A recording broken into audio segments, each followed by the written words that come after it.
Praise Lord. കർത്താവിൻ്റെ അതിപരിശുദ്ധമായ നാമം ഇന്ന് പകലിലും വാഴ്ത്തപ്പെടുമാറാകട്ടെ. ഇന്ന് സഭായോഗ മധ്യേ നമ്മൾ വായിച്ച തിരുവചന ഭാഗം 2 തിമോത്തിയോസ് 4 അധ്യായം 1 മുതൽ 8 വരെയുള്ള വാക്യങ്ങളാണ് നമ്മൾ വായിച്ചത്. എന്നാൽ ഇന്നത്തെ ഈ സന്ദേശത്തിലേക്ക് കടന്നു വരുമ്പോൾ ഈ സന്ദേശത്തിലേക്ക് എന്നെ നയിച്ചത് മറ്റൊരു വചനമാണ്. അപ്പോസ്തല പ്രവൃത്തി 7 അധ്യായം അതിൻ്റെ 17 വാക്യം ഇങ്ങനെ വായിക്കുകയാണ്: ദൈവം അബ്രാഹാമിനോട് അരുളി ചെയ്ത വാഗ്ദത്ത കാലം അടുത്തപ്പോൾ ജനം മിസ്രയീമിൽ വർദ്ധിച്ചു പെരുകി. Price the Lord.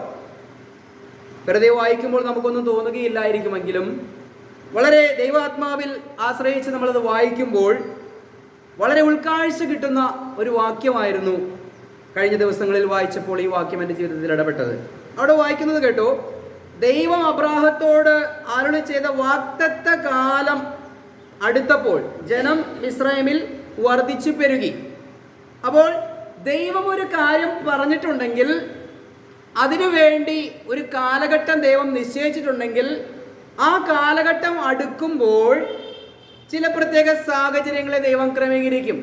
ഇന്നത്തെ മെസ്സേജിനൊരു തലക്കെട്ട് കൊടുക്കുകയാണെങ്കിൽ, ദൈവം പറഞ്ഞിരിക്കുന്ന കാര്യം നടക്കാൻ പോകുമ്പോൾ അത് ഒരുക്കപ്പെടുന്ന വിധങ്ങളെക്കുറിച്ചാണ്, അല്ലെങ്കിൽ വിധങ്ങളാണ് ഇന്ന് ചിന്തിക്കാൻ പോകുന്നത്, അല്ലേ? കർത്താവ് ഒരു കാര്യം പറഞ്ഞിട്ടുണ്ടെങ്കിൽ, കർത്താവ് വാക്കുമാറാത്തവനാണ്. നമ്മൾ പാടി സ്തുതിച്ചപ്പോൾ കർത്താവ് വാക്കുമാറാത്തവനാണ് എന്നുള്ള പാട്ട് പാടി നമ്മൾ ദൈവത്തെ മഹത്വപ്പെടുത്തുവാനിടയായി തീർന്നു, അല്ലേ? ദൈവം പറഞ്ഞത് നിവർത്തിക്കുക തന്നെ ചെയ്യും. അതിന് പ്രത്യേകമായിട്ടുള്ളൊരു കാലമുണ്ടെങ്കിൽ, പ്രത്യേകമായിട്ടുള്ളൊരു സമയമുണ്ടെങ്കിൽ, പ്രത്യേകമായിട്ടുള്ളൊരു സംവത്സര കണക്കുണ്ടെങ്കിൽ അത് കൃത്യമായി കർത്താവ് ചെയ്യുകയും അത് സംഭവിക്കുമ്പോൾ അത് സംഭവിക്കുവാനുള്ള അതിനാവശ്യമായ ഘടകങ്ങൾ അത് ഒരുക്കപ്പെടുകയും ചെയ്യുന്നത് നമ്മൾ കണ്ടിട്ടുണ്ട്, അല്ലേ? അതുകൊണ്ടാണ് ഇവിടെ വായിച്ചത്, ദൈവം അബ്രാഹാമിനോട് അരുളി ചെയ്ത വാഗ്ദത്ത കാലം അടുത്തപ്പോൾ. അബ്രാഹത്തോട് പറഞ്ഞിട്ട് 400 കൊല്ലമായി. അങ്ങനെ ആ 400 വർഷം കഴിഞ്ഞ് അബ്രാഹത്തോട് ദൈവം പറഞ്ഞ വാക്കുകളൊന്നും ദൈവം പറഞ്ഞിട്ടില്ല. അബ്രാഹത്തിന് ദൈവം കൊടുത്ത വാഗ്ദത്തം എന്തായിരുന്നുവോ ആ കാലം അടുത്തപ്പോൾ ഈജിപ്തിൽ ഇസ്രായേൽ ജനം പെറ്റുപെരുകുവാനിടയായിത്തീർന്നു എന്നാ പറയുന്നത്. കാരണം എന്താ? അവിടെ മോശ എന്ന് പറയുന്ന മനുഷ്യനിലൂടെ ഒരു പുറപ്പാടിന് വേണ്ടി ദൈവം കാര്യങ്ങളെ ഒരുക്കുകയാ. ഏകദേശം 72-75 പേരോളം അങ്ങ് ഈജിപ്തിൽ പോയി പാർത്ത ജനം 400-430 വർഷങ്ങൾ കഴിഞ്ഞപ്പോൾ ലക്ഷക്കണക്കിന് മനുഷ്യരായി 25-30 ലക്ഷം പേരോളം ഇസ്രായേൽ ജനം പെറ്റുപെരുകുവാനിടയായിത്തീർന്നു. അങ്ങനെ പെറ്റുപെരുകിയപ്പോഴാണ് മിസ്രയീമ്യർ ഭയപ്പെട്ടത്. കാരണം ഈജിപ്തിലുള്ള ജനസംഖ്യയേക്കാൾ കൂടുതൽ ഇസ്രായേലിൽ ഇങ്ങനെ പെറ്റുവരികയാണ്. കണ്ടോ? അപ്പോൾ ദൈവം ഒരു വാഗ്ദത്തം കൊടുത്തു: നിന്റെ സന്തതിക്കും ശേഷം നിനക്ക് ജനിക്കാനിരിക്കുന്ന സന്തതികൾക്കും ഈ ദേശം കൊടുക്കും, അല്ലേ? അബ്രാഹത്തിന് കൊടുത്ത വാഗ്ദത്തമാ. അപ്പോൾ പറഞ്ഞ കാര്യം ദൈവം ഉറപ്പിച്ചു. അത് നിവർത്തീകരിക്കുവാൻ ഒരു 400 വർഷം എടുത്തു, അല്ലെങ്കിൽ 430 വർഷം എടുത്തല്ലേ? പക്ഷേ ആ 430 വർഷം തികയുമ്പോൾ ദൈവം ആ പറഞ്ഞത് നിവർത്തീകരിക്കപ്പെടുമ്പോൾ അവിടെ കുറച്ച് സാഹചര്യങ്ങൾ ഒരുങ്ങുകയാണ്. മനസ്സിലായോ? അത് ഒരുപക്ഷെ മനുഷ്യന്റെ ചിന്തയിൽ ഉദിക്കാത്ത ചില കാര്യങ്ങളായിരിക്കും ദൈവം അതിനു വേണ്ടി നീക്കാൻ പോകുന്നത്, അല്ലേ? നമുക്കറിയാം, കർത്താവ് തന്നെ പറഞ്ഞല്ലോ, മത്തായി എഴുതിയ സുവിശേഷം 16 അധ്യായം അതിന്റെ 1 മുതൽ 4 വരെയുള്ള വാക്യങ്ങളിൽ, വിശുദ്ധ മത്തായി എഴുതിയ സുവിശേഷം 16 അധ്യായം 1 മുതൽ 4 വരെയുള്ള വാക്യങ്ങൾ ഇങ്ങനെ വായിക്കുകയാണ്: അനന്തരം പരീശന്മാരും സാദുക്യരും അടുക്കെ വന്നു, ആകാശത്ത് നിന്ന് ഒരു അടയാളം കാണിച്ചു തരണമെന്ന് അവനെ പരീക്ഷിച്ച് ചോദിച്ചു.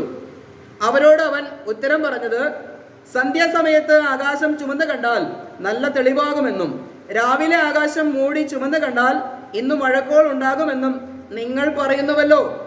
ആകാശത്തിന്റെ ഭാവം വിവേചിപ്പാൻ നിങ്ങൾ അറിയുന്നു, എന്നാൽ കാലലക്ഷണങ്ങളെ വിവേചിപ്പാൻ കഴിയുകയില്ലയോ? ദോഷവും വ്യഭിചാരവുമുള്ള തലമുറ അടയാളം തിരയുന്നു. യോനായുടെ അടയാളമല്ലാതെ അതിന് അടയാളം ലഭിക്കുകയില്ല. പിന്നെ അവൻ അവരെ വിട്ടുപോയി. ഇവിടെ കർത്താവിനെ പരീക്ഷിക്കുവാൻ ഒരു അടയാളം ചോദിക്കുന്ന ഒരു സമൂഹത്തെ നമ്മൾ കാണുന്നുണ്ട്. പക്ഷെ കർത്താവ് അവിടെ പറഞ്ഞല്ലോ, നിങ്ങൾക്ക് ഈ ഭൂമിയിലുള്ള കാര്യങ്ങളൊക്കെ കണ്ടു കഴിഞ്ഞാൽ, ആകാശം കണ്ടു കഴിഞ്ഞാൽ, അല്ലെങ്കിൽ സൂര്യനെ കണ്ടു കഴിഞ്ഞാൽ, ഈ പ്രഭാതത്തിൽ ഒരു അന്തരീക്ഷം കണ്ടു കഴിഞ്ഞാലൊക്കെ കൃത്യമായി നിങ്ങൾ പറയും ഇന്ന് മഴയുണ്ടാകും, ഇന്ന് മഴയുണ്ടാവുകയില്ല. പക്ഷേ കാലത്തിന്റെ അടയാളം നിങ്ങൾ ഗ്രഹിക്കാത്തത് എന്ത്? Price the Lord. ഇതാണ് കാലത്തിന്റെ അടയാളങ്ങളാണ് നമ്മൾ ഗ്രഹിക്കേണ്ടത്. ഇവിടെ എന്താ? ദൈവം അബ്രാഹാമിനോട് അരുളി ചെയ്ത വാഗ്ദത്ത കാലം അടുത്തപ്പോൾ. കണ്ടോ? അപ്പോൾ ദൈവം പറഞ്ഞൊരു കാര്യം, അബ്രാഹത്തിന് കൊടുത്ത വാഗ്ദത്ത കാലം അത് അടുത്തപ്പോൾ സംഭവിച്ച ചില കാര്യങ്ങളുണ്ട് അല്ലേ? ആ കാലഘട്ടത്തിൽ ക്രമീകരിച്ച കുറച്ച് കാര്യങ്ങളുണ്ട്. അത് ദൈവം എന്താണോ ചെയ്യാൻ പോകുന്നത്, ദൈവം എന്താണോ പറഞ്ഞിട്ടുള്ളത്, അത് നടപ്പിലാക്കുവാൻ ദൈവം ഒരു കാര്യം ചെയ്യും. അപ്പോൾ ദോഷവും വ്യഭിചാരവും ഉള്ള തലമുറ ഇത് മനസ്സിലാക്കുകയില്ലെന്നും, അല്ലെങ്കിൽ പരമാർത്ഥ ഹൃദയമുള്ളവർ അല്ലെങ്കിൽ ദൈവത്തെ തേടുന്നവർ ഇത് മനസ്സിലാക്കുമെന്നും നമുക്കറിയാം അല്ലെ? ദുഷ്ടന്മാരിൽ ആരും ഇത് ഗ്രഹിക്കുകയില്ല, നീതിമാന്മാരോ ഇതെല്ലാം ഗ്രഹിക്കുമെന്ന് ദാനിയേലിലൂടെ പറഞ്ഞതുപോലെ തന്നെയാണ് അന്നുമുണ്ട് ഇന്നുമുണ്ട്. എല്ലാ സമയങ്ങളിലും ദൈവത്തിന്റെ പ്രവൃത്തികൾ ദൈവം കൃത്യമായി ചെയ്തുകൊണ്ടിരിക്കുമ്പോൾ അത് മനസ്സിലാക്കുന്ന ചില തലമുറയുമുണ്ട്, മനസ്സിലാക്കാതെ പോകുന്നവരുമുണ്ട്. ഇവിടെ കർത്താവ് കാലത്തിന്റെ അടയാളങ്ങളെ വിവേചിക്കണമെന്ന് മത്തായി എഴുതിയ സുവിശേഷം 16-ാം അധ്യായത്തിൽ 1 മുതൽ 4 വരെയുള്ള വാക്യങ്ങളിൽ പറയുവാനിടയായിത്തീർന്നു അല്ലേ? ഇങ്ങനെ ദൈവം ചരിത്രത്തിൽ നടത്തുന്ന ഓരോ സംഗതികളും അത് സസൂക്ഷ്മം വീക്ഷിക്കുന്നവർക്ക് കൃത്യമായി മനസ്സിലാക്കാൻ സാധിക്കും. തന്നെയല്ല, ആ കാലഘട്ടം എടുക്കുമ്പോൾ ദൈവത്തിന്റെ ആത്മാവ് അവരുടെ ഹൃദയത്തെ പ്രേരിപ്പിക്കുവാനിടയായിത്തീരും അല്ലെ? ദൈവിക ചരിത്രങ്ങളെ നമ്മൾ പഠിക്കുമ്പോൾ, ബൈബിളിലെ ചരിത്രങ്ങൾ നമ്മൾ പഠിക്കുമ്പോൾ, ദൈവം അവരെ ബാബിലോണിലേക്ക് അയക്കുമ്പോൾ അല്ലെങ്കിൽ അയച്ചതിന് ശേഷം മടക്കി വരുത്തുമ്പോൾ എല്ലാം തന്നെ അവർക്ക് ചില സാഹചര്യങ്ങളെ ദൈവം ഒരുക്കി കൊടുക്കുന്നു, ചില വ്യക്തി ജീവിതങ്ങളെ ദൈവം എഴുന്നേൽപ്പിക്കുന്നു അല്ലെ? കഴിഞ്ഞ ദിവസം ഞാനൊരു ഷോർട്ട് വീഡിയോ കാണുവാനിടയായിത്തീരുന്നു. ഒരു ആട്ടിടയൻ ആടുകളെ നയിച്ചു കൊണ്ടുപോവുകയാണ്. ഒരു ചെറിയ ഇടുക്കമുള്ള പാലം വന്നു. ഈ ആടുകളൊന്നും തന്നെ എന്ത് ചെയ്യുന്നില്ല, ആ പാലത്തേക്ക് കയറുവാൻ മടി കാണിച്ചിരിക്കുക അല്ലെങ്കിൽ ഭയന്നിരിക്കുകയാണ്. അപ്പോൾ ആ ഇടയൻ എന്ത് ചെയ്തെന്ന് പറയാമോ? ആ ഇടയൻ ഒരു ആടിനെ പിടിച്ചുകൊണ്ട് ആ ചെറിയ ഇടുക്കമുള്ള പാതയിലൂടെ നടത്തി താനും കൂടെ നടന്നുകൊണ്ട് അക്കരയ്ക്ക് കടത്തി. ഇത് കണ്ടപ്പോൾ ആ കൂടെ ഉണ്ടായിരുന്ന ആടുകളെല്ലാം തന്നെ ഈ ഇടയനും തങ്ങളുടെ കൂട്ടത്തിലുള്ള ഒരു ആടും നടക്കുന്നത് കണ്ടപ്പോൾ എല്ലാവരും അതിന്റെ പുറകെ പോയി ആ ഭയം നിറഞ്ഞൊരു സാഹചര്യത്തെ അതിജീവിച്ചവർ മുന്നോട്ട് കടന്നു ചെന്ന് അക്കരെ കടക്കുവാനിടയായിത്തീർന്നു.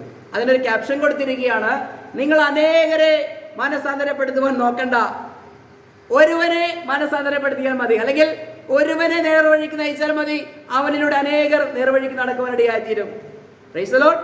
ഇന്നും ദൈവം ആഗ്രഹിക്കുന്നത് അങ്ങനെയാണ്. ഒരുവനെയെങ്കിലും കണ്ടാൽ ഞാൻ അവരോട് ക്ഷമിക്കാം. നീ ചുറ്റി നടന്ന് ഒരുവനെയെങ്കിലും കാണുമോ എന്ന് അന്വേഷിക്കുക. ഒരുവൻ മതി. ആ ഒരുവനിലൂടെയാണ് ദൈവം പ്രവൃത്തികളെ ചെയ്യുന്നത്. ഹല്ലേലൂയ.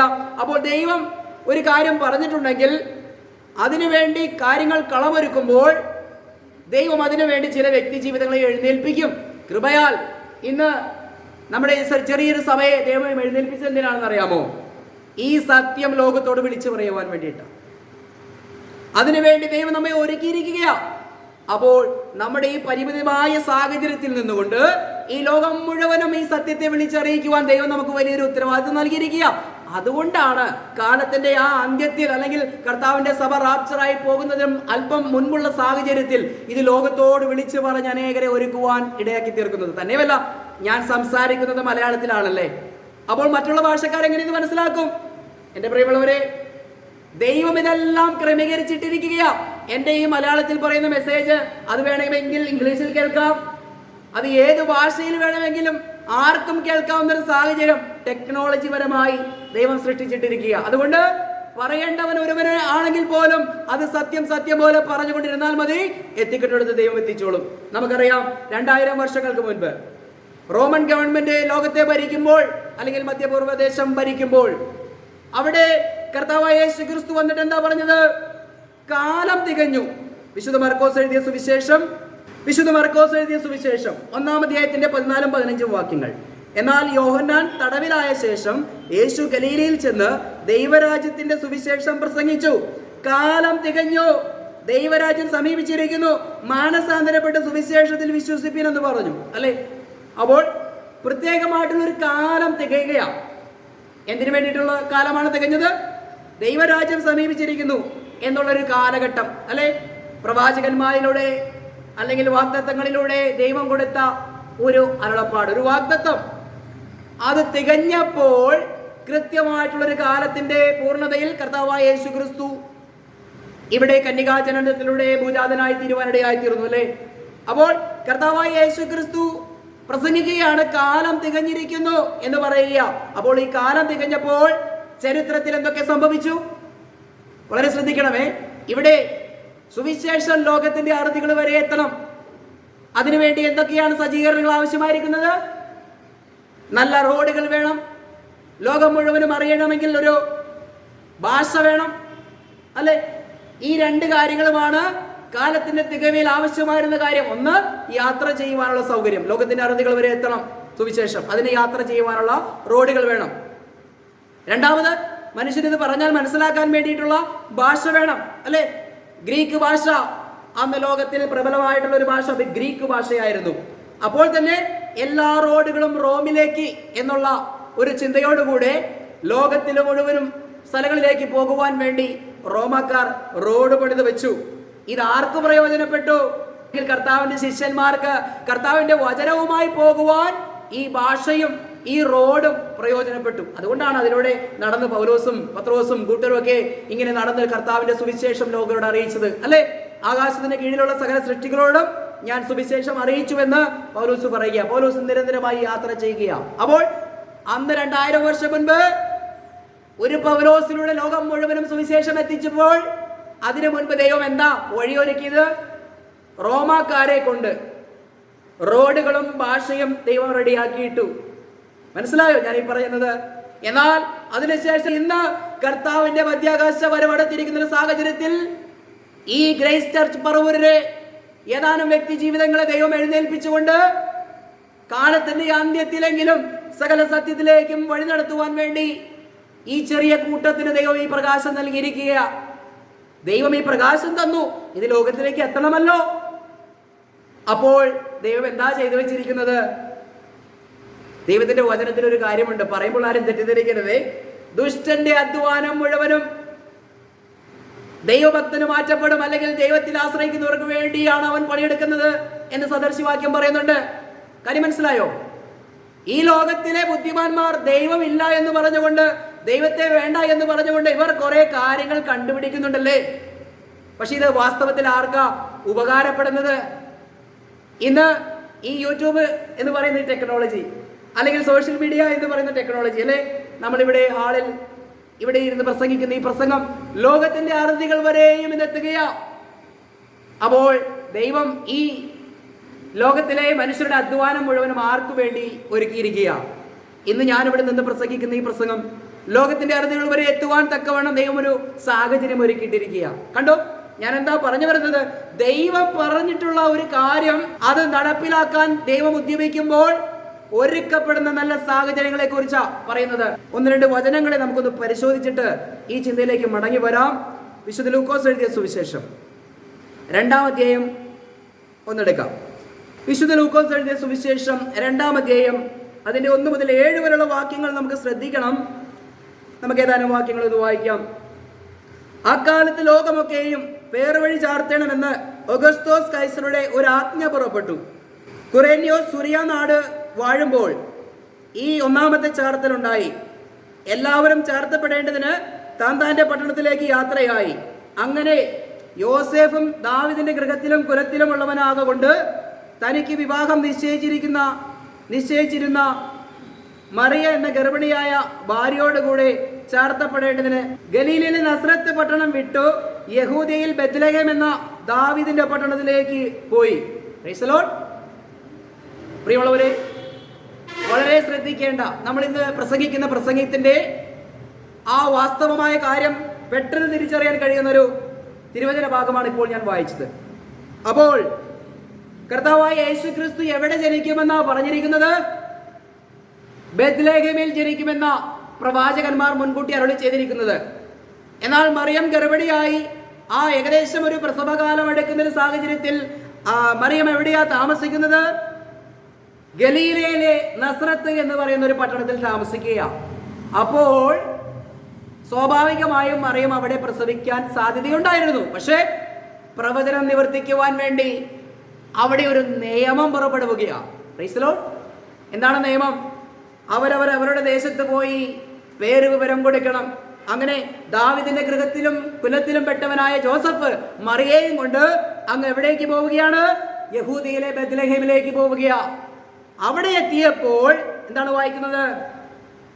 അവർ അവിടെ ഇരിക്കുമ്പോൾ അവൾക്ക് പ്രസവത്തിലുള്ള കാലം തികഞ്ഞു. കണ്ടോ? ദൈവം കാലം തികയ്ക്കുന്ന വിധങ്ങളെ കണ്ടോ?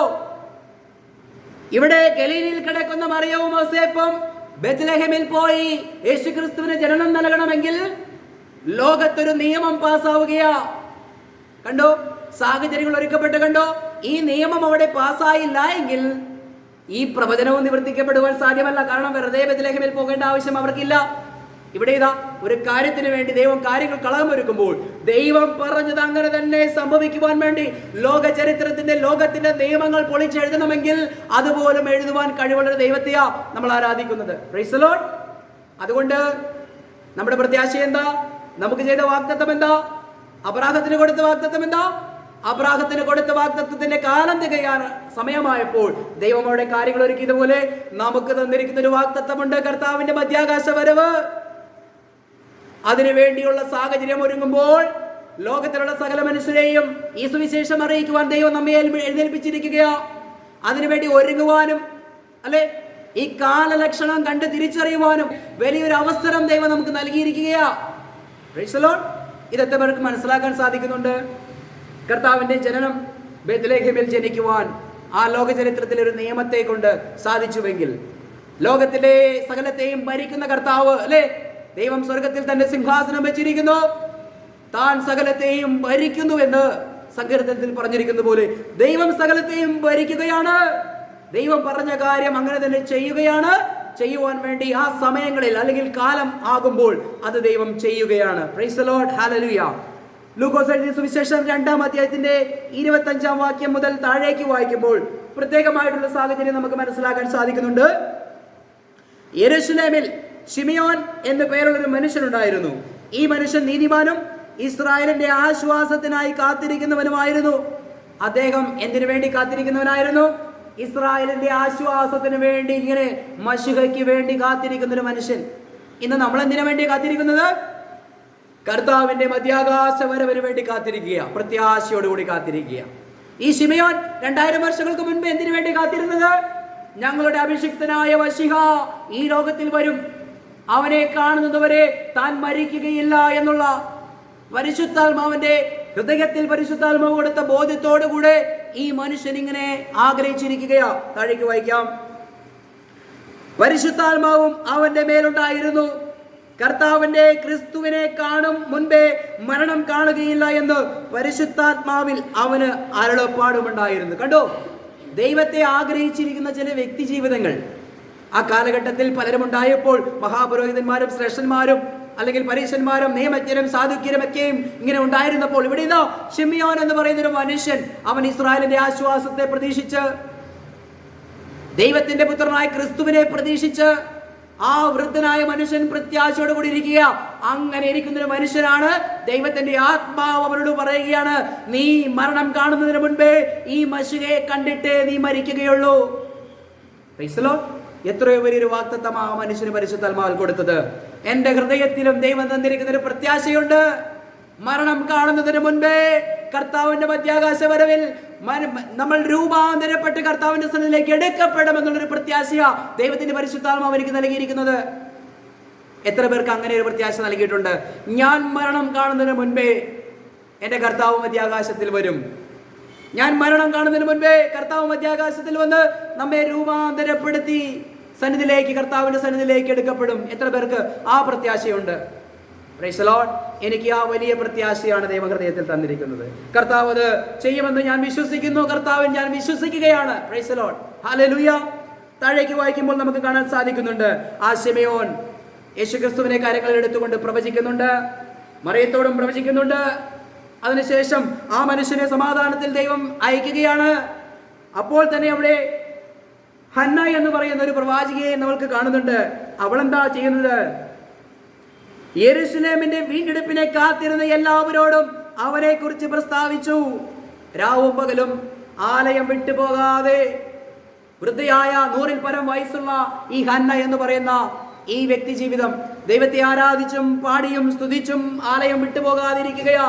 എന്നാൽ കർത്താവ് അവിടെ വന്നപ്പോൾ എന്താണ് സംഭവിച്ചത്? യെരൂശലേമിന്റെ വീണ്ടെടുപ്പിനെ കാത്തിരുന്ന എല്ലാവരോടും അവനെ കുറിച്ച് പ്രസ്താവിച്ചു. അപ്പോൾ അന്ന് യെരൂശലേമിന്റെ വീണ്ടെടുപ്പിനെ കാത്തിരുന്ന ഒരു ചെറിയ ഗണമുണ്ട്, ചെറിയ ആട്ടിൻകൂട്ടമേ എന്ന് കർത്താവ് വിളിച്ച ആട്ടിൻകൂട്ടം. Price the Lord. ഇന്ന് ഈ പ്രത്യാശയോട് കൂടി ഇരിക്കുന്ന ഒരു ജനമുണ്ട്. നമ്മൾ എന്തിനു വേണ്ടിയിട്ടാണ് ഇരിക്കുന്നത്? കർത്താവ് ഇനി പുഴുത്തൊഴുത്തിൽ വീണ്ടും ഒരു ശിശുവായി ജനിക്കുന്നതിനെ കാത്തിരിക്കുകയാണോ നമ്മൾ? ഒരിക്കലുമല്ല. അതൊരിക്കൽ സംഭവിച്ചു കഴിഞ്ഞു. കർത്താവ് ജനിച്ചു, ജീവിച്ചു, മരിച്ചു, അടക്കപ്പെട്ടു, ഉയർത്തെഴുന്നേറ്റു. ഇനി കർത്താവ് എന്താ നമ്മളോട് പറഞ്ഞിരിക്കുന്നത്? കൊല്ലം കൊല്ലം എൻ്റെ മരണത്തിന്റെ അനുസ്മരണത്തിനായി നിങ്ങളിങ്ങനെ ദുഃഖവെള്ളി ആചരിക്കണമെന്നാണോ? കൊല്ലം കൊല്ലം ജനിച്ച ദിവസത്തിന്റെ ഓർമ്മയ്ക്കായി ഒരു ഉണ്ണിയേശുവിന്റെ രൂപമെടുത്തുകൊണ്ട് കരോള് നടത്തണമെന്നാണോ പറഞ്ഞിരിക്കുന്നത്? ഇതൊന്നുമല്ല. ഇതെല്ലാം ലോകത്തിൻ്റെതായിട്ടുള്ള മനുഷ്യർ, തിരിച്ചറിവില്ലാത്ത മനുഷ്യർ ചെയ്യുന്നതാണ്. എന്നാൽ നമുക്കൊരു ലക്ഷ്യബോധത്തിലേക്ക് ദൈവം നമ്മെ നടത്തുകയാണ്. ഈ തിരിച്ചറിവ് നമുക്ക് ലഭിച്ചപ്പോൾ ഇനി കർത്താവിന്റെ മധ്യാകാശ വരവ് വരെ അതിനു വേണ്ടിയുള്ള ഒരുക്കവും, അതിനുവേണ്ടി മറ്റുള്ളവരെ ഒരുക്കുകയും ഈ സുവിശേഷം പറയുകയും ദൈവസഭയിൽ, സമൂഹത്തിൽ, കുടുംബത്തിൽ എങ്ങനെ ദൈവം ജീവിക്കണമെന്ന് നമ്മൾ ആഗ്രഹിക്കുന്നുവോ ആ രീതിയിൽ ജീവിക്കുവാനും ദൈവം ആഹ്വാനം തന്നിട്ട് കർത്താവ് ഇവിടുന്ന് പോയിരിക്കുകയാ. കർത്താവ് വീണ്ടും മടങ്ങി വരും, അല്ലെ? ഇവിടെ എന്താ പറഞ്ഞത്? യെരൂശലേമിന്റെ വീടിനെ കാത്തിരിക്കുന്ന എല്ലാവരോടും കർത്താവിനെ കുറിച്ച് പറയുക ഹന്ന. എന്നാൽ ഇന്ന് പകലിൽ ഈ ശുശ്രൂഷ ദൈവം ഏൽപ്പിച്ച ഒരു ശുശ്രൂഷകൻ എന്ന നിലയിൽ ദൈവസഭയോട് ഞാൻ പറയുക, കർത്താവിന്റെ മധ്യാകാശ വരവിന് ഇനി അധികം സമയമില്ല. ആ കർത്താവിന്റെ വരവിന് വേണ്ടി ഒരുങ്ങുവാൻ ഒരു ആഹ്വാനം നൽകുകയാണ്. Price the Lord.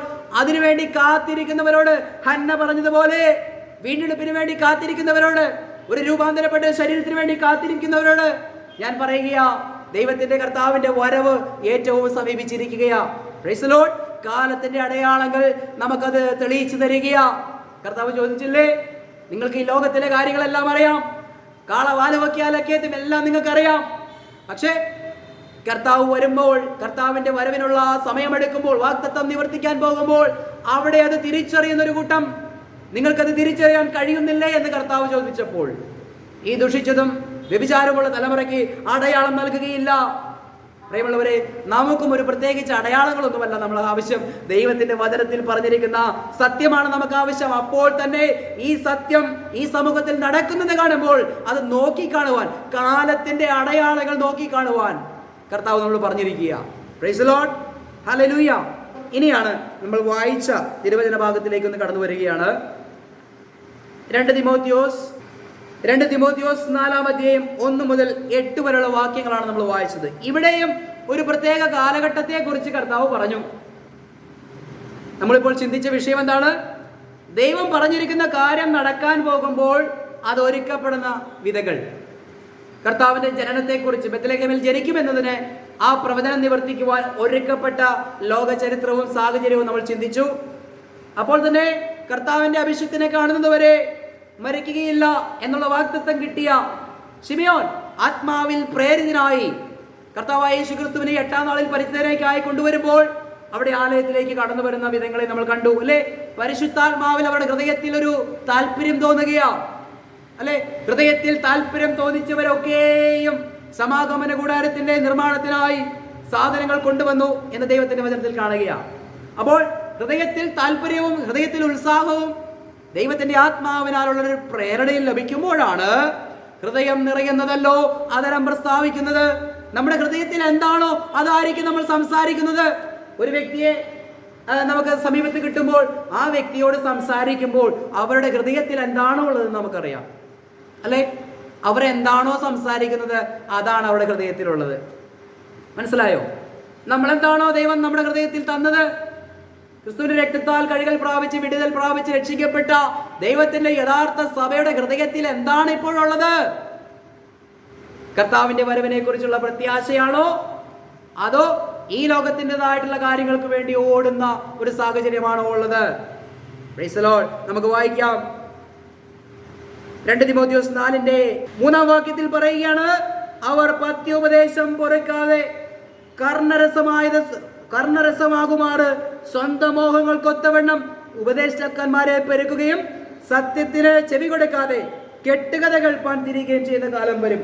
പ്രിയമുള്ളവരെ, കാര്യം വായിച്ചപ്പോൾ നമുക്ക് മനസ്സിലായെങ്കിലും POC ബൈബിളിൽ വളരെ ലളിതമായ ഭാഷയിൽ മനസ്സിലാക്കാവുന്ന രീതിയിലാണ് ഈ വചനഭാഗം എഴുതി വച്ചിരിക്കുന്നത്. 2 തിമോത്തിയോസ് 2-ാം അധ്യായത്തിന്റെ 3-4 വാക്യങ്ങൾ. ജനങ്ങൾ ഉത്തമമായ പ്രബോധനത്തിൽ സഹിഷ്ണുത കാണിക്കാത്ത കാലം വരുന്നു. അപ്പോൾ ഇവിടെയും ഒരു പ്രത്യേക കാലം വരികയാണ്. ഈ കാലത്തിന്റെ അടയാളം നമ്മൾ മനസ്സിലാക്കണം. എന്താണ് ഈ കാലത്തിന്റെ പ്രത്യേകത? ഉത്തമമായ പ്രബോധനത്തിൽ സഹിഷ്ണുത കാണിക്കാത്തൊരു കാലഘട്ടം, ഉത്തമമായ സത്യങ്ങളിൽ കേൾക്കാൻ താല്പര്യമില്ലാത്തൊരു കാലഘട്ടം വരുന്നു. താഴേക്ക് വായിക്കുകയാണ്. കേൾവിക്ക് ഇമ്പമുള്ളതിൽ ആവേശം കൊള്ളുകയാൽ അവർ തങ്ങളുടെ അഭിരുചിക്ക് ചേർന്ന പ്രബോധകരെ വിളിച്ചുകൂട്ടും. കണ്ടോ, ഉത്തമമായ പ്രബോധനം മനുഷ്യർ കേൾക്കാതെ കേൾക്കാൻ ഇമ്പമുള്ള കാര്യങ്ങളിലേക്ക് മനുഷ്യന്റെ ശ്രദ്ധ തിരിയും. പ്രിയമുള്ളവരെ, ഈ സ്വർഗീയ സത്യങ്ങൾ ഈ തൊണ്ടകീറി ഞാൻ പറയുമ്പോൾ കേൾക്കുന്നത് 200-300 പേർ മാത്രമാണ്, അല്ലെങ്കിൽ ഒരു പക്ഷെ 1000 കേട്ടേക്കാം. എന്നാൽ ഇവിടെ തൊട്ടപ്പുറത്തൊരു മോഷണം നടന്നു, അല്ലെങ്കിൽ അവിടെ ഒരു പീഡനം നടന്നു, അല്ലെങ്കിൽ അവിടെ ഒരു കൊലപാതകം നടന്നു എന്ന് പറഞ്ഞ് ഒരു വാർത്ത വന്നു കഴിഞ്ഞാൽ അത് കാണുന്നവര് എത്ര പേരാ? 1,00,000 പേര്, 2,00,000 പേര്, 10,00,000 പേര് ഇങ്ങനെ കാണുകയാ. ലോകത്തിന്റെ വാർത്തകൾ കേൾക്കാൻ ഇമ്പമുള്ള വാർത്തകൾ മാത്രം കേട്ടാൽ മതി, അല്ലെങ്കിൽ വേണ്ട. ഇവിടെ ഇതാ ശാപം മുറിക്കലും കെട്ടുപൊട്ടിക്കലും എന്നൊരു ബോർഡ് എഴുതി വെച്ച് കഴിഞ്ഞാൽ എല്ലാവരും ഓടി ഹാളുകൾ നിറയും, അല്ലെ? കേൾക്കാൻ ഇമ്പമുള്ള കേൾവി. ആർക്കാ കേൾക്കാൻ ഇമ്പമില്ലാത്തത്? എൻ്റെ ശാപം മാറും, എൻ്റെ കെട്ടുപൊട്ടും, ഞാൻ എൻ്റെ മക്കളും നന്നാവും, എൻ്റെ കടം തീരും, ഇതൊക്കെ കേൾക്കാൻ കർണരസമാകുമാറ് കേൾക്കുവാൻ നല്ല സുഖമുള്ള കേൾവിയാ. ഇത് കേട്ട് വർഷങ്ങളോളം നടന്നിട്ട് ഇത് വല്ലതും സംഭവിച്ചോ? ഇല്ല. എങ്കിലും കർണരസമാകുമാറ് കേൾക്കാൻ ഇമ്പമുള്ളതിൽ ചെവി ചായ്ച്ചു കൊടുക്കുന്ന ഒരു കാലഘട്ടം വരും. തന്നെയുമല്ല, അങ്ങനെയുള്ള പ്രബോധകരെ വിളിച്ചു കൊണ്ടുവന്ന് കേൾക്കുമെന്നാ അവിടെ പറയുന്നത്. എന്താ പറഞ്ഞത്? ജനങ്ങൾ ഉത്തമമായ പ്രബോധനത്തിൽ സഹിഷ്ണുത കാണിക്കാത്ത കാലം വരുന്നു. കേൾവിക്ക് ഇമ്പമുള്ളവയിൽ ആവേശം കൊള്ളുകയാൽ അവർ തങ്ങളുടെ അഭിരുചിക്ക് ചേർന്ന പ്രബോധകരെ വിളിച്ചുകൂട്ടും. അതിന് 4-ാം വാക്യം, അവർ സത്യത്തിന് നേരെ ചെവിയടച്ച് കെട്ടുകഥകളിലേക്ക് തിരിയുന്ന ഒരു കാലം വരും. നീയാകട്ടെ എല്ലാ കാര്യങ്ങളിലും സമചിത്തത പാലിക്കുക, കഷ്ടങ്ങൾ സഹിക്കുകയും സുവിശേഷകന്റെ ജോലി ചെയ്യുകയും നിന്റെ ശുശ്രൂഷ നിർവഹിക്കുകയും ചെയ്യുക. Price the Lord. ദൈവം പറഞ്ഞല്ലോ, ഒരുവനെ ഞാൻ ഈ ദേശത്ത് ആഗ്രഹിക്കുകയാ, തിരയുകയാ. എന്തിനു വേണ്ടിയിട്ടാ? ശാപം മാറ്റാനും കെട്ടുപൊട്ടിക്കാനും വേണ്ടിയിട്ടല്ല. ലോകത്തിന്റെ പ്രശ്നങ്ങൾ ആ രീതിയിൽ ഭൗമികമായ പ്രശ്നങ്ങൾ പരിഹരിക്കാൻ വേണ്ടിയിട്ടല്ല. എന്നാൽ അതിനുപരിയായിട്ടുള്ളൊരു പ്രശ്നം, നമ്മുടെ ആത്മീക പ്രശ്നം, അതിനെ ഒന്ന് പരിഹരിക്കുവാൻ വേണ്ടി ഇവിടെ എന്താ പ്രാരംഭ വാക്യത്തിൽ വായിച്ച കാര്യം വായിച്ചാൽ നമുക്ക് മനസ്സിലാക്കാൻ സാധിക്കും. കർത്താവ് അപ്പോസ്തലനായ പൗലോസിലൂടെ തിമോത്തിയോസിന് ഉപദേശം കൊടുക്കുകയാ. ഞാൻ ദൈവത്തെയും ജീവികൾക്കും മരിച്ചവർക്കും ന്യായവിസ്താരം നടത്തുവാനുള്ള യേശു ക്രിസ്തുവിനെയും സാക്ഷി വെച്ച് അവന്റെ പ്രത്യക്ഷതയും രാജ്യത്തെയും ചൊല്ലി സത്യം ചെയ്ത് കൽപ്പിക്കുന്നു. Price the Lord. എന്തു പറഞ്ഞുകൊണ്ടാ പൗലോസ് തിമോത്തിയോസെ ഞാൻ നിന്നെ ഒരു കാര്യം ഉത്തരവാദിത്തപ്പെടുത്തുകയാണ് എന്ന് പറയുന്നത്? അത് സത്യവേദ പുസ്തകത്തിൽ വായിച്ചു. നമുക്ക് POC ബൈബിളിൽ നിന്ന് വായിക്കാം. 4-ാം അധ്യായത്തിന്റെ 1-ാം വാക്യം. ദൈവത്തിന്റെ മുൻപാകെയും ജീവിക്കുന്നവരെയും മരിച്ചവരെയും വിധിക്കുവാനിരിക്കുന്ന യേശു ക്രിസ്തുവിന്റെ മുൻപാകെയും അവന്റെ ആഗമനത്തെയും രാജ്യത്തിന്റെയും പേരിൽ നിന്നെ ഞാൻ ഇപ്രകാരം ചുമതലപ്പെടുത്തുന്നു. എന്തൊക്കെ പറഞ്ഞിട്ട് പൗലോസ് തിമോത്തിയോസിനെ ചുമതലപ്പെടുത്തുന്നത്? ഈ ലോകത്തുള്ള ഭൗമിക കാര്യങ്ങളെല്ലാം ക്രമീകരിക്കണമെന്നോ, അല്ലെങ്കിൽ സാമ്പത്തികമായ ബുദ്ധിമുട്ട് അനുഭവിക്കുന്നവർക്ക് അവരെ സഹായിക്കണമെന്നോ, അല്ലെങ്കിൽ ലോകത്തിൻ്റെതായിട്ടുള്ള പ്രശ്നങ്ങളൊക്കെ നിങ്ങൾ പരിഹരിക്കണമെന്നോ, ആരെന്ത് പ്രശ്നമായിട്ട് വന്നാൽ അതെല്ലാം പരിഹരിച്ചു കൊടുക്കണമെന്നോ ആണോ? ഇവിടെ അതൊക്കെ പറഞ്ഞിട്ടാണോ സാക്ഷ്യം പറയുന്നത്, അല്ലെങ്കിൽ അവനെ ഉത്തരവാദിത്തപ്പെടുത്തുന്നത്? അവനൊരു ഉത്തരവാദിത്തമുണ്ട്. കർത്താവിനോട് തൻ്റെ സ്വത്ത് വിഭജിച്ച് തരണമെന്ന് പറഞ്ഞ ഒരു സഹോദരനോട് കർത്താവ് എന്താ പറഞ്ഞത്? അല്ലേ, വളരെ ദേഷ്യത്തോടു കൂടി തന്നെ കർത്താവ് പറഞ്ഞത്. കർത്താവ് ഇവിടെ ദൈവരാജ്യം സമീപിച്ചിരിക്കുന്നു, മനസാന്തരപ്പെട്ട് നിങ്ങളുടെ പാപങ്ങളെ കഴുകിക്കളഞ്ഞ് നിങ്ങൾ കർത്താവിൽ വിശ്വസിക്കുവാൻ പറഞ്ഞ് രാജ്യത്തിലേക്ക് കടക്കുവാൻ പറയുമ്പോൾ ഇവൻ പറയുകയാണ്, ആ രാജ്യമൊന്നുമല്ല ഇവന്റെ ചിന്താഗതി, എനിക്കൊരു 5 സെന്റ് സ്ഥലമുണ്ട്, ഇതൊന്ന് എൻ്റെ സഹോദരനുമായിട്ട് ഒത്തുതീർപ്പ് ചെയ്യാൻ കർത്താവ് വന്ന് ഈ കാര്യം ഒന്ന് കോംപ്രമൈസ് ചെയ്യണമെന്നാണ് പറഞ്ഞത്.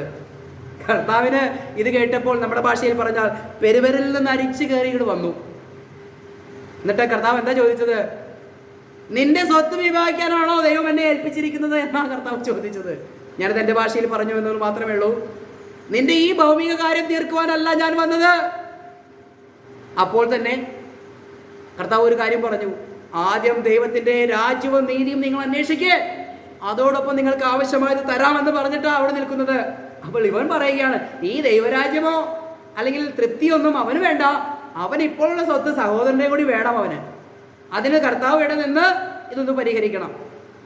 ഇങ്ങനെയല്ലേ ഇന്ന് ഈ കൃപയുടെ സുവിശേഷം വിശ്വസിച്ചിരിക്കുന്ന വിശ്വാസികളുടെയും അവസ്ഥ എന്നുള്ളത് ഞാൻ ചിന്തിക്കുകയാണ്. അല്ലെ, ഇപ്പോഴും നമുക്ക് ഈ ഭൂമിയിലെ പ്രശ്നങ്ങൾ പരിഹരിച്ച് മുന്നോട്ട് പോകണം. അതിന് കർത്താവ് ഞങ്ങളെ സഹായിക്കണമെന്നാണ് പറയുന്നത് അല്ലേ.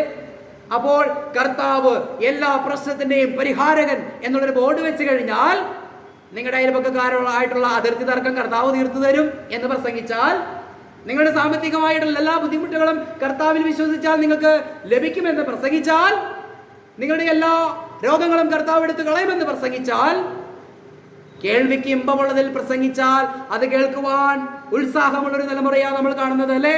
ഇവിടെ എന്താ പറഞ്ഞത്? കേൾക്കാൻ ഇമ്പമുള്ളവയിൽ ആവേശം കൊള്ളുകയാൽ. ഈ വാക്ക് POCയിലേ ഉള്ളൂ. ഭയങ്കര ഒരു ആവേശമാണ്. എന്റെ ഈ ഭൂമിയിലെ പ്രശ്നങ്ങളെ തീർക്കുവാൻ ഒരു യേശു ക്രിസ്തുവോ? പൗലോസ് പറഞ്ഞു, മറ്റൊരു യേശുവിനെ ആരെങ്കിലും പ്രസംഗിക്കുന്നുവെങ്കിൽ അതെല്ലാം മറ്റൊരു യേശുവാണ്, മറ്റൊരാത്മാവാണ്, മറ്റൊരു സുവിശേഷമാണ്. എന്നാൽ തിമോത്തിയോസിനെ കർത്താവ് ഇവിടെ പൗലോസിനോട് ഉത്തരവാദിത്തപ്പെടുത്തുകയാണ്. എന്താണ്?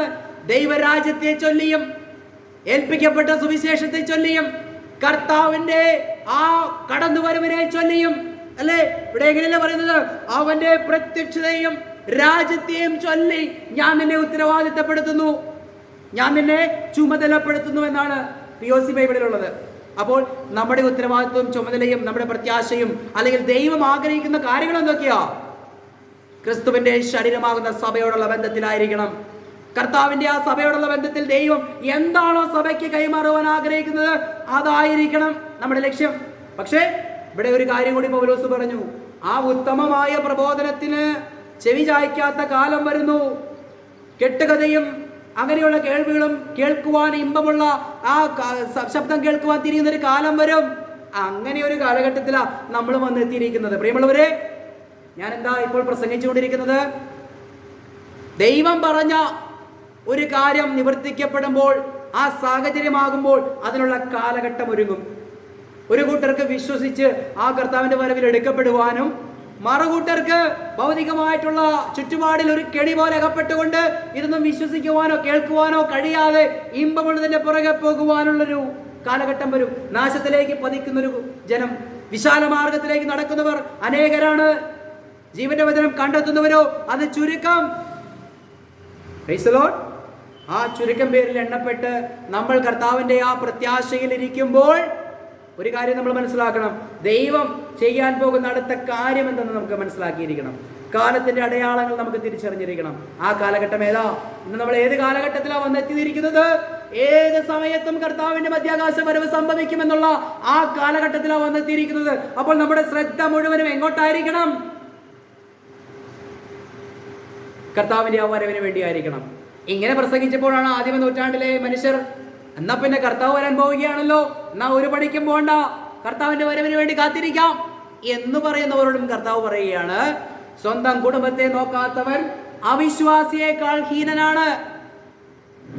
അപ്പോൾ ഇവിടെ ആയിരിക്കുമ്പോൾ കർത്താവിന്റെ വരവ് വരെയും ചെയ്യാനുള്ള ഉത്തരവാദിത്തങ്ങൾ കുടുംബത്തോടായിക്കോട്ടെ, സമൂഹത്തോടായിക്കോട്ടെ, ബന്ധുമിത്രാദികളോടായിക്കോട്ടെ, ദൈവസഭയോടായിക്കോട്ടെ, വ്യക്തിപരമായിക്കോട്ടെ, ഇതെല്ലാം ഈ ഭൂമിയിൽ ഈ സെക്കൻഡ് വരെയും ആയിരിക്കുമ്പോൾ ഭൗമികമായ എല്ലാ നിയമങ്ങൾക്കും എല്ലാ നിയമത്തിനും അനുസരിക്കണമെന്ന്, അല്ലെങ്കിൽ ഒരു രാജ്യത്ത് പാർക്കുമ്പോൾ ആ രാജ്യത്തിന്റെ പുരോഗതിക്ക് വേണ്ടി പ്രാർത്ഥിക്കണമെന്നും പൗലോസ് പറഞ്ഞിരിക്കുക. എന്തിനു വേണ്ടിയിട്ടാ ഈ രാജ്യത്തിന് വേണ്ടി നമ്മൾ പ്രാർത്ഥിക്കുന്നത്?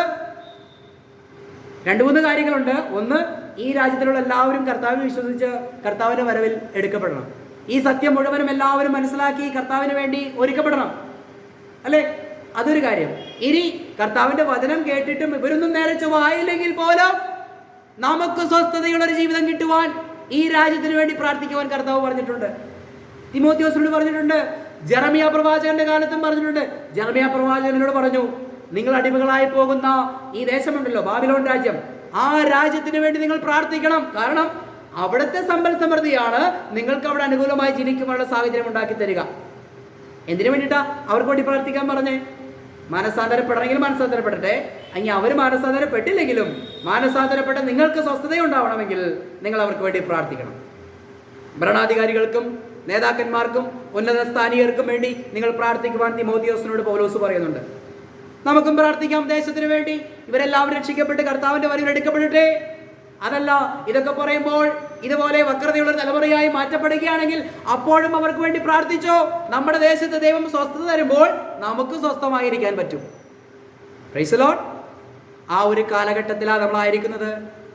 കർത്താവ് ഇങ്ങനൊരു കാലഘട്ടം, അന്ത്യകാലത്ത് ദുർഘട സമയങ്ങൾ വരും, അന്ത്യകാലത്ത് ദുർഘട സമയങ്ങൾ വരും എന്ന് അറിയുക എന്ന് പൗലോസ് തിമോത്തിയോസിന് എഴുതിയ ലേഖനം 3:1 പറയുമ്പോൾ അന്ത്യകാലത്തുള്ള ദുർഘട സമയമാണ് ഇപ്പോൾ വന്നുകൊണ്ടിരിക്കുന്നത്. സ്വസ്നേഹികളും അല്ലെങ്കിൽ അധർമ്മം പ്രവർത്തിക്കുന്നവരും പുതുദോഷം ചിന്തിക്കുന്നവരും പുതിയ കാര്യങ്ങൾ ചെയ്യുന്നവരും അവരുടെ നടുവിലാണ് നമ്മൾ ആയിരിക്കുന്നത്. ആ കാലഘട്ടം അടുത്തപ്പോൾ ശിബിയോനും ഹന്നയും അറിഞ്ഞതുപോലെ ആ കാലഘട്ടം എടുക്കുമ്പോൾ ചില വ്യക്തി ജീവിതങ്ങൾ പരിശുദ്ധാത്മാവിൽ തട്ടി ഉണർത്തപ്പെടുന്നത് പോലെ കർത്താവിന്റെ മധ്യാകാശ വരവിന് മുൻപുള്ള ഈ കാലഘട്ടത്തിൽ അത് മനസ്സിലാക്കുമ്പോൾ, അത് പറയുമ്പോൾ അതിനു വേണ്ടി നമ്മൾ ഒരുങ്ങുക. ഇനി വരാൻ പോകുന്ന ദുർഘട സമയങ്ങളാണ്.